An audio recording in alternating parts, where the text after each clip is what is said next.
Hey folks, welcome to part 7 of the Super Mario Bros. 3 playthrough, where this time around we'll be finishing things up here in World 6 and deal with these Koopas here. So this level's another one of those ones where the Fire Flower is definitely your best friend, is make it easier to deal with those stupid blue things, as well as rack up a bunch of coins. Now, if I were to go back, there is like a way to get those blocks. There is a P-switch to turn all those blocks into coins. What does the P-switch stand for? Possession? What were they thinking? Yeah, I kind of expected that to happen. Because I always get greedy here with when I see all the frozen coins, I get greedy and start going for all of them. So that was my fault. Ew, it's that thing again. But not a problem. Excellent.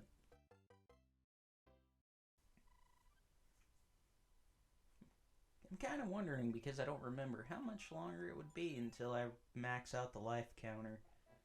Because I'm already at 92, but it only goes up to 99, as is the case with a lot of video games. It's no wonder we were freaked out about Y2K, because even video games couldn't count to 100 or change past the number 99. There are plenty of cases where classic video games are like that. I think all the Sonic games do that too. Although I think it'll still let you keep lives past 99, it just stops counting them. But then of course there's plenty of games that only go up to 10. Da-da-da-da. I like how those blocks there spell out M. Kind of like he was expecting Mario to show up. But I mean, once you've defeated Boom Boom like several dozen times at this point. Anyways, let's go on to this talking castle and see what kind of help it needs, shall we? Hey, it's that mole dude from Super Mario World. A Monty Mole, is it? I think that's its name. But here we got airship numero 6. And this one's not so bad.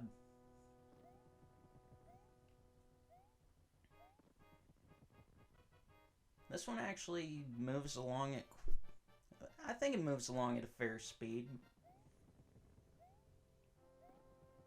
It's those things I don't really care much for, those gray platforms, because I have fallen through them plenty of times. And you gotta look out for those things spewing the fire.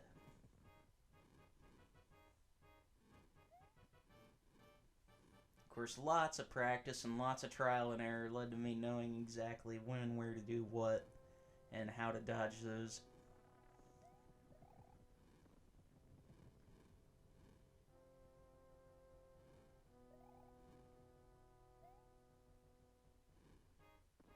It was kind of interesting. A while back I played through some of the 8-bit version of Mario 3, and the fortresses, or airships, there's no nighttime background, so it makes them a little less sinister. Plus the 8-bit version of the theme isn't really as sinister.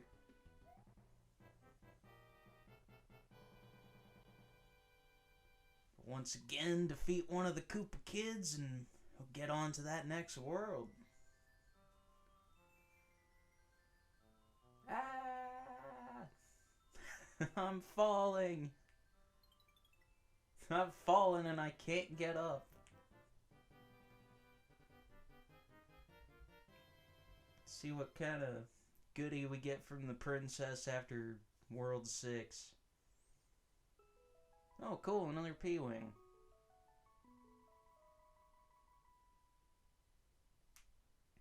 I would say the P-Wings are up there as far as my favorite items are concerned. I think if I were to rank my favorite items in Mario 3, it would be Tanuki Soup, P-Wing, Fire Flower.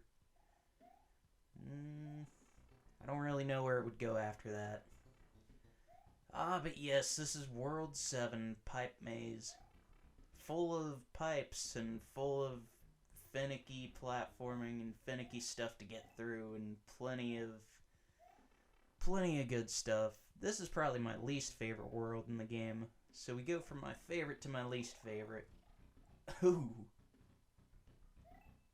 Not sure if it glitched there in the playback for anybody else, but that was quite a situation. I was gonna go back for that 1-up, but I was just like, screw it. This part's really tricky too. Or it can be anyway. But yeah, I don't really care much for Pipe Maze. It's not so bad anymore because, well, as a kid, most of my playthroughs in Mario 3, if I did make it here without skipping, most of my playthroughs would end here in World 7 because most of the time I wouldn't know what to do or where to go, and you definitely, the where to go part can be kind of a thing because you gotta go through different pipes to take you to different parts of the world map, as you see, and well, they just take you to different places. But if you know which ones to go through, I mean, there you go. Ooh.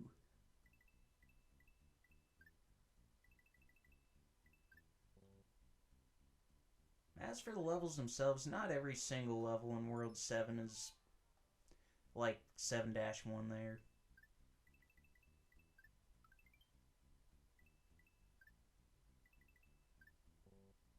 Ooh.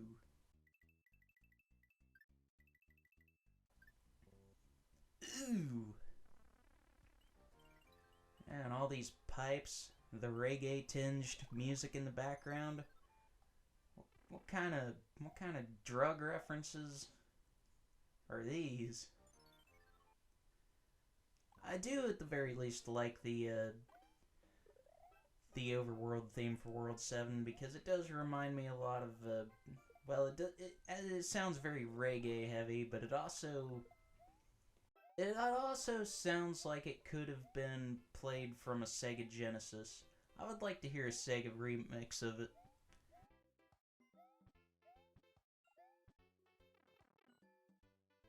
Because it just sounds like it sounds like it needs that extra Genesis twang to it.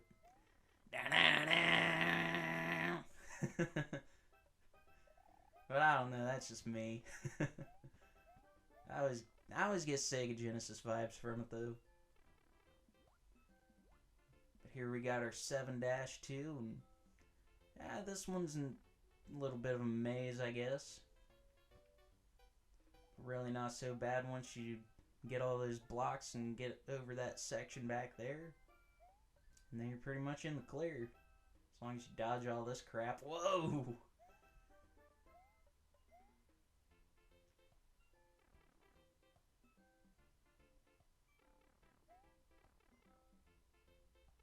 And I managed to dodge all that crap. Cool deal.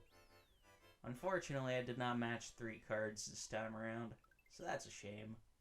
But I don't think it really matters if I got 94 lives.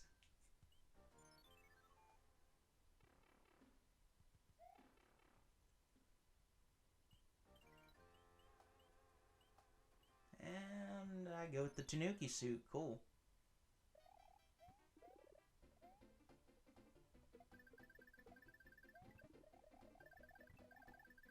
And this level here kind of reminds me a little bit of something I would see in the first Mario game. Just keep running and get as many of those stars as you can.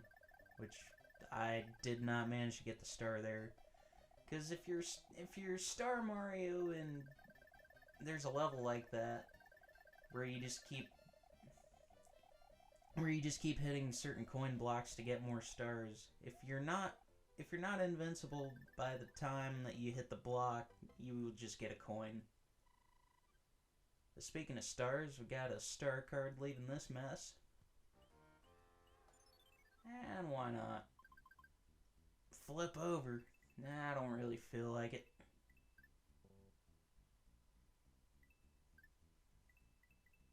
I don't think I can do a flip. I'm too fat.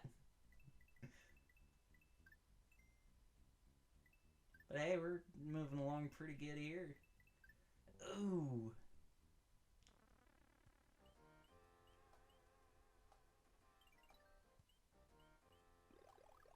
And this is another level where you get to...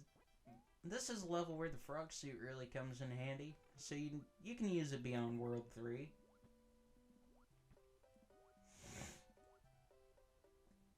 Not only is this level underwater, but as you can see, it's an auto-scrolling level. Ooh! Uh-oh, it's Big Bertha! Sock it to me, sock it to me, sock it to me, sock it to me. She was one of the Butt Sisters. Her name was Bertha.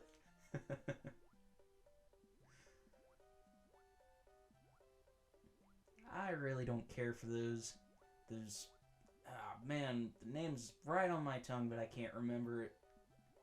Those squid things.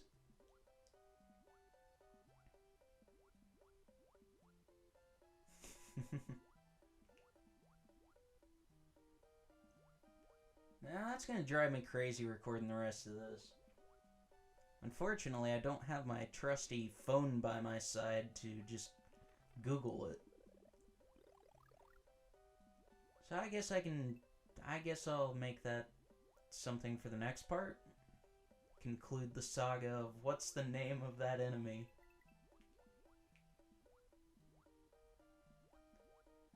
Oh! Whoa! That was a close one. That was totally a close one.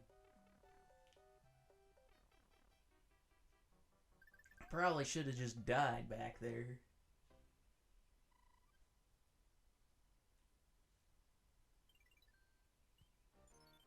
Now I proceed to this. I thought, there for a second I thought I was gonna skip over it entirely. And hey! For once I wasn't bad at it.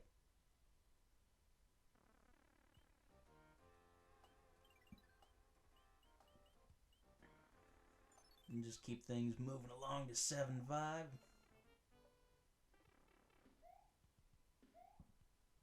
And this one keeps things in line with the pipe maze title of World 7, as this one's kind of tricky to get through if you don't know which pipes to go through. But if you do, it's pretty quick to get through. Also, I like that this is a fortress, apparently. Or it looks like a fortress, but the underground theme's playing.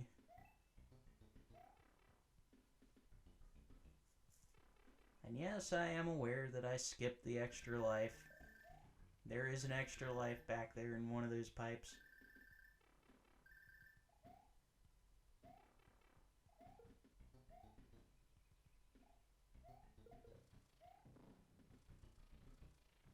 A lot of these... I like those blue blocks better, though, because you can pick them up and they flash and you can throw them at stuff. I don't like it when they're thrown at me, but it is satisfying to pick one up and throw it. I wonder if they're supposed to be like giant blocks of ice. That's kind of what I get from it.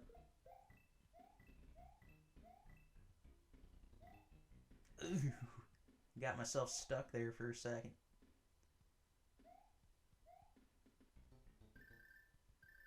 No, no, no, no, no, no. No, no, no, no, no, no. No, no, no, no, no, no. Dun, dun, dun. Yeah, yeah, yeah, yeah, yeah, yeah. Anyways. Do I? Oh, no, never mind. But hey, I maxed out the life counter. And yeah, I got time for one more here. And on that note, we get another frog suit. And also on that note, I'll go ahead and end this and pick it up in part 8. And I hope to see you all then.